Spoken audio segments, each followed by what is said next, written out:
Oi, vamos continuar o Sem Tabus, falando sobre sexualidade e relacionamento sempre. Bem-vindo e bem-vinda, você que não estava com a gente no bloco anterior. Vamos então seguindo, respondendo perguntas de quem confia aqui no nosso trabalho. Quero te indicar o nosso canal no YouTube, se inscreve lá, tem muitos programas muito interessantes sobre os diversos temas que fazem parte desse contexto da sexualidade e dos relacionamentos humanos. Eu quero indicar para você um curso sobre saúde. Gosto muito de oferecer a você a possibilidade de continuar aprendendo, investigando, fazendo perguntas. E nós temos aqui, inclusive, um capítulo só sobre a sexualidade, para que você tenha melhor informação sobre como lidar com a sua própria sexualidade e o seu relacionamento. Então, nós temos sempre uma lição, nós vamos ter questionários, nós vamos levar você a responder perguntas objetivas ou com alternativas, para que você se perceba nesse contexto proposto às famílias, aos indivíduos. Olha esse tema aqui, o amor acabou. Nós queremos proporcionar a você aprendizado, reflexão e tomada de decisões. Olha, em cada lição tem minha decisão. E aí você vai conferir que decisões você vai tomando. Temos também aqui um recurso que é muito interessante para quem é mais ligado na tecnologia. Deixa eu ver se eu encontro aqui. Nós temos aqui o QR Code. Quando você tem esse aplicativo no seu smartphone, olha aqui, ó. Você vai poder colocar o seu smartphone aqui para fazer uma leitura digital e então você vai acessar vídeos exclusivos que foram gravados para que você tenha um resumo de cada lição. Então, nós pensamos de diversas formas como tornar o conteúdo ainda mais próximo de você. Então, entre em contato com a gente, pode ser por telefone, pode mandar mensagem para o nosso WhatsApp e então nós vamos fazer com que a revista chegue pelo correio para você. Ou ainda você pode acessar o nosso site biblia.com.br e nós temos esse curso também ali digitalizado. Fica mais fácil, quem sabe, para você já acessar agora, enquanto acompanha aqui o nosso programa, biblia.com.br. Vamos continuando conversando com Eliane Alvarenga, respondendo a perguntas. Uma que já foi respondida em parte, mas trago aqui novamente, Eliane, tem a ver com os exercícios para assoalho pélvico. Você é uma fisioterapeuta especializada em sexualidade e saúde da mulher. Fala só um pouco mais sobre esses exercícios. Então, a musculatura do assoalho pélvico, ela dá sustentação a toda essa abertura pélvica que está ali exposta. E essa musculatura do assoalho pélvico, ela forma literalmente o chão pélvico. Tanto é que a sigla, o nome em inglês é pelvic floor, né? Então, chão pélvico. E nós temos esses músculos, tanto homens quanto mulheres, e esses músculos na mulher, eles são atravessados pela uretra, pela vagina e pelo ânus. Diferente do homem, que só é atravessado ali pelo ânus, né? Então, acaba que a mulher, ela fica com essa musculatura um pouco mais exposta que os homens. E aí, há muitos anos atrás, um médico, Arnold Kegel, ele descobriu o potencial dessa musculatura, tanto para a área sexual, como também para a continência urinária. E ele começou a pedir para os clientes dele fazerem contrações desse músculo. E como que é essa contração? É bem simples, todos nós sabemos o que é a contração. A gente geralmente só não faz como exercício mesmo. Mas é simplesmente você apertar toda a região da vagina e do ânus como se estivesse segurando um pum, ou como se estivesse segurando o xixi. E aí, quando você faz esse movimento, você está colocando o seu assoalho pélvico para trabalhar. É claro que se você procura, né, como telespectador, um fisioterapeuta pélvico, ele vai poder avaliar você direitinho, saber como que está a sua força, como é que esses músculos respondem, se ele quanto tempo ele fica contraído. Então, você pode buscar esse profissional para poder fazer uma avaliação mais completa. Mas aqui, a gente precisa entender que esses músculos, eles têm esse potencial, então, de contrair, mas também tem o potencial de relaxar. E eles precisam ser trabalhados de duas formas. Então, a gente pode simplesmente contrair e relaxar, ou a gente pode contrair, manter e relaxar. A gente sempre precisa trabalhar dessas duas formas, a musculatura de contração rápida e a musculatura de contração lenta. E assim a gente vai fortalecendo esses músculos, deixando eles bem saudáveis, para que a gente não perca a urina, para que a gente não fique com a vagina frouxa, para que nossa saúde sexual fique bem. Também tem a mulher com a gravidez, com peso, isso também influencia, né, na qualidade dessa musculatura. Então, assim, são vários os fatores que influenciam no enfraquecimento do assoalho pélvico. O próprio envelhecimento já é um fator. Então, nós estamos envelhecendo todos os dias, né? Como diz meu marido, o tempo passa para todos. Então, estamos num processo de envelhecimento, estamos já perdendo a função dessa musculatura, no próprio processo de envelhecimento. E aí, associado a isso, a gente tem a questão da gravidez, que é uma sobrecarga a mais para essa musculatura. A via de parto, quando ela não quando a equipe não é muito boa e essa mulher acaba passando por episiotomias, por grandes lacerações, por falta de manejo no momento do parto, essa mulher também pode vir a sofrer, né, com alguma queixa no futuro. E, além disso, as cirurgias também. Qualquer cirurgia abdominal acaba por interferir, a obesidade. Então, maus hábitos, de forma geral, vão interferir na musculatura do assoalho pélvico. Então, você indica, por exemplo, para se fazer os exercícios com qualidade, com boa orientação, um fisioterapeuta especializado. Sim. Fica, então, essa dica para você. Fisioterapeuta especializado em sexualidade, em atendimento que vá nessa direção de ajudar você ao cuidado com isso. E há mulheres que ficam bem de situações bem delicadas, não é? Como até os exercícios para mulheres que sentem dor na relação sexual, tem muita coisa a ser aprendida. Você vai voltar então outro dia para a gente falar só desse tema outra vez. Já que estávamos falando em lubrificação, antes de vir até esse momento dos exercícios, porque fez sentido ouvir de você a respeito do tema, há também quem queira saber sobre ejaculação feminina. Existe? É mito? Há vídeos, há informações aqui e acolá, mas a gente nunca sabe o que é fake news quando a coisa começa a se proliferar e não se vê dados, não se vê algo científico a respeito. E surgiu de onde, como, para onde que vai essa informação, né? Esse é um tema assim, que sempre é controverso. A gente vai encontrar profissionais da área de saúde mesmo, que vão falar a favor, outros vão falar contra.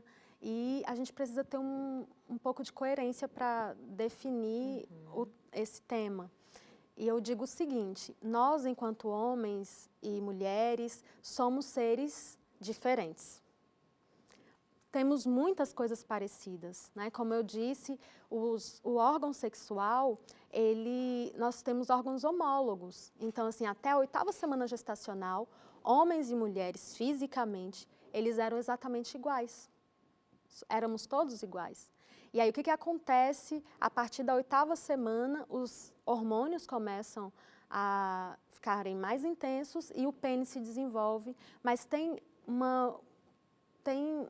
eles são muito parecidos, então pênis, vulva, existe ali, né, uma proximidade entre os órgãos. Mas quando a gente fala de ejaculação, a gente vai ter, o homem ele vai ter 3 estruturas anatômicas para produzir todo esse material ejaculatório. Enquanto que a mulher, ela não tem essas 3 estruturas. Outra coisa, se a gente for pensar, quando Deus criou o homem e a mulher, Ele criou ali para que o homem, né, de alguma forma, colocasse para fora esse material e também é um objetivo do sexo, a procriação. E essa mulher precisa receber esse material. Aí eu fico pensando, qual a lógica de uma mulher ejacular, colocar material para fora? Outra coisa, se a gente for pensar no tamanho da uretra masculina, ela é muito pequenininha, ela coloca aquele material ali que chega a 5 ml no final, para fora, e nossa vagina, que tem uma luz muito maior, quanto de material a gente teria que colocar para fora, né, para dizer que a gente tem uma ejaculação? Agora, eu concordo, Darleide, que realmente as mulheres, a depender ali do momento, do ciclo menstrual, quando elas estão no período ali de ovulação, elas ficam muito mais lubrificadas. E existem estudos que mostram que essa lubrificação, por exemplo, que às vezes é aumentada no momento do orgasmo, ela não provém de nenhuma glândula específica. Ela não vem das glândulas de Skinner, Bartholin, que são nossas glândulas. Na verdade, ela vem do útero. Então, o útero, com seu movimento, no momento ali do orgasmo, ele acaba produzindo também muco e colocando muita lubrificação, a depender do momento do ciclo, do seu ciclo menstrual. Então, eu acredito que não teria por que a gente chamar essa lubrificação feminina de ejaculação. É querer ser igual demais aos homens. Então, na verdade, nós lubrificamos, podemos lubrificar mais ou menos. No momento do orgasmo, pode acontecer de vir uma lubrificação um pouco maior, pode, mas essa lubrificação nem está vindo das glândulas em si, está vindo do próprio útero. Considerando então essas informações, eu fico pensando também que pode haver uma certa fantasia a partir de cenas de filmes, de algo que era assim, mais fantasioso do que realidade, e aí vem com uma informação da vida prática como essa que você descreve, de em uma situação ou outra a mulher está um tanto quanto mais lubrificada, hormonalmente há uma alteração que possa possibilitar isso, mas às vezes a gente pega alguma coisa, une com outra informação e vai criando um mito, mesmo que haja profissionais que considerem isto ou aquilo. Mas vale lembrar que há profissionais que estão comprometidos com alguma ideia, alguma ideologia, algum caminho, e a gente precisa também saber filtrar. Não basta dizer que tem um diploma e que com isso já se resolveu tudo. Há diplomas e diplomas, há profissionais e profissionais, há cientistas e cientistas, mas indo ao contexto da anatomia, da fisiologia homem e mulher, a gente já não tem muito como negar essas diferenças básicas, né? E aí, Darleide, é importante a gente falar também que algumas mulheres, elas vão apresentar o que a gente chama de incontinência urinária orgásmica. Então, no momento que ela atinge o orgasmo, ela acaba perdendo ali o controle da urina e ela acaba urinando. Então, assim, é uma situação específica que precisa ser tratada. Então, algumas mulheres, quando eu coloquei esse tema no Instagram, vieram me falar que sentiu inclusive o cheiro e realmente era urina. Então, elas precisam se tratar, precisam procurar ajuda nesse sentido. E é rápido o tratamento, consegue resolver bem fácil. Então, assim, nesse meio também da pornografia, existem muitas montagens, onde essa mulher coloca jatos e jatos de líquido para fora. E a gente sabe que são montagens, só que uma mulher que está ali na vida dela sexual comum, ela começa a olhar aquilo e ela começa a pensar assim, poxa, comigo não é assim, eu acho que eu tenho algum problema, né? E acaba criando toda uma fantasia aí de que ela, na verdade, é problemática, ela não é. Ela precisa estar lubrificada, ela precisa diminuir esse atrito quando o pênis vai entrar na vagina, ela pode perceber, inclusive, essas contrações do assoalho pélvico, perceber que ficou mais úmida em função desse muco que veio do útero, mas isso não necessariamente precisa ser chamado de ejaculação. Sabe quando você dizia ainda inicialmente sobre como ter uma lubrificação melhor, fiquei pensando, mas aí fomos para o intervalo, também de chamar a atenção do homem, fazendo sexo com a sua mulher, leve sempre em consideração que cabe muito a ele saber estimular essa mulher para que também essa lubrificação venha naturalmente, né? Sim. Isso faz parte de um jogo sexual que faça funcionar bem para os dois o prazer, até chegar o prazer. Então, há mulheres que nem têm tempo de ficarem lubrificadas porque é tão rápido, é tão vapt-vupt, ele chega à sua resolução e ela nem chegou a lubrificar, quanto mais a ter orgasmo, né? E eu sempre falo, quem deveria decidir o momento da penetração é a mulher e não o homem. porque ela que sabe se ela já está preparada para receber o pênis, né? Então, ela tem que estar desejosa em relação a isso. Ela já precisa estar toda preparada. Agora, se é uma mulher que tem muita dificuldade de se expressar e de falar de alguma forma, então esse homem tem que estar esperto, passar a mão ali, ver se já está tudo preparado, tá lubrificado, tá tudo cheio de sangue, bonitinho. Então aí está no momento da penetração. Se essa vulva ainda está murcha, se essa vulva está seca, forçar uma lubrificação é você querer que sua esposa não esteja satisfeita sexualmente. Ela não vai conseguir alcançar o orgasmo e ela vai ficar insatisfeita.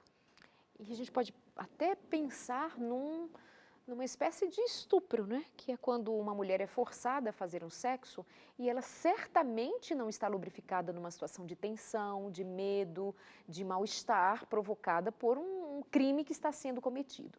Estou pegando só o viés de, se não está pronta, então não é hora, então não é possível fazer e ter prazer.